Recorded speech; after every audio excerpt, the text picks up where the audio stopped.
Hello, in this video we're going to be talking about the words that are associated with building molecules. So let's not waste any of your time, let's get right to it.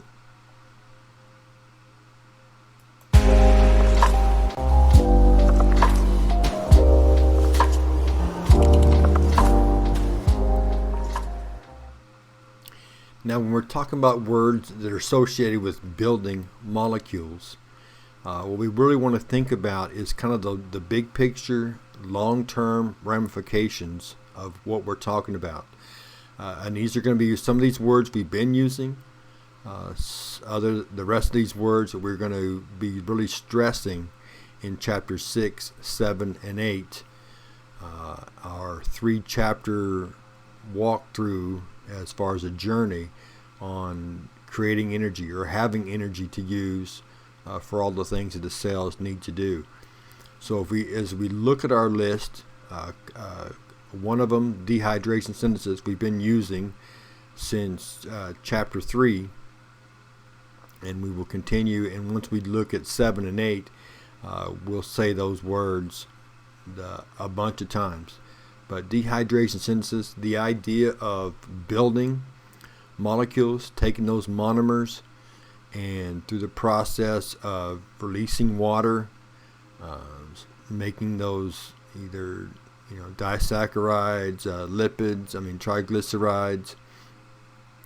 Remember, the dehydration synthesis emphasized those OH bonding sites, and then there'd be a bonding element. In a lot of the cases with the carbohydrates and the lipids, it would be oxygen. But when we got into the nucleic acids and the proteins, there'd be other elements that would be left behind. But it's the idea of releasing that water and building those molecules. Now, when we think in anabolic pathways, once we get into enzymes, here at the end of this video series, chapter 6, we'll really showcase what these pathways look like and how they work. But it's just the idea of a molecule, or if we're building a series of monomers, the process that they go through, being attached to an enzyme, and the enzyme putting them together, putting energy into the molecule, and in some cases it's meant to store energy for whenever it's needed, like a sugar, or in some cases like ATP that we'll look at in this video series. It's designed to be broken apart and put together pretty quickly, pretty rapidly, pretty often, with the idea of releasing energy in that mindset of exponential release compared to what you put into the process. The idea of potential energy,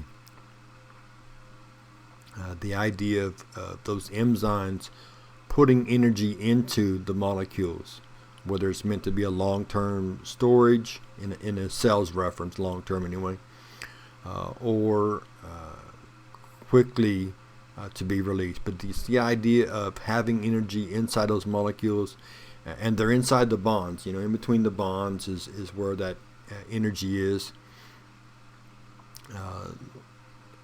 We'll look at endergonic reaction. It has its own video, but the idea of taking individual components and building that molecule, storing that energy inside.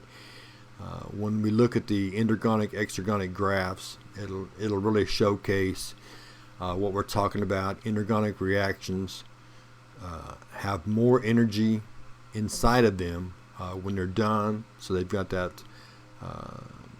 We'll introduce the G factor, G energy. They'll have a positive G energy. The idea of reduction, oxidation, it'll be one of the trickier.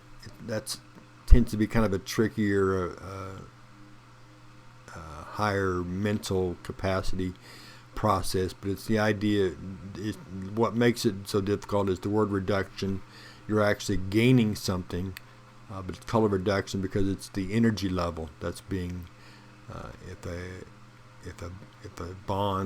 a molecule has a like I say, a +1, and then we add electrons through cellular respiration, or in cellular respiration or photosynthesis, we add electrons. We are adding to the molecule, yes, but we are reducing the energy value. If I add an electron to a molecule that's a +1, now it's neutral. Okay, if it's a neutral molecule and I add an electron, now it's a -1. So it's that energy level that's being reduced. And of course, if we're talking building molecules, we're talking photosynthesis. Prime example of that. But it's the idea of those plants taking the energy from the sun. And when we get to chapter 8, that whole process of the chlorophyll so absorbing the energy and how that affects the electrons and how it affects the whole process, it's interesting to see. We got a nice simulation that makes that easy to visualize. But it's just the idea of these words that we're going to be using for 3 chapters associated with building molecules. And this video is important because when we're in class, regardless of what level you are watching this, when we're in class and we're talking about what's going on with a particular molecule, one of the things that we're going to want to establish is, are we building or are we breaking the molecule? And if once we decide that, then we know what words to use to help explain and to help understand that. If we're building, then we know that dehydration synthesis is involved.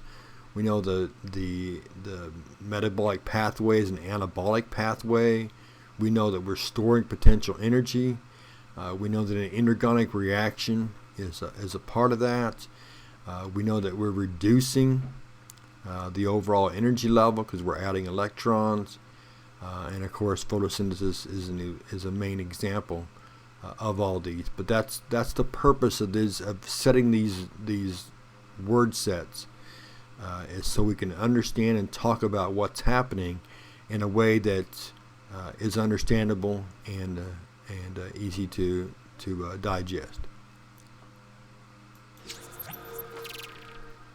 Well, that's our video over the words associated with building molecules. When we come back next time, we'll talk about words that are associated with breaking apart molecules.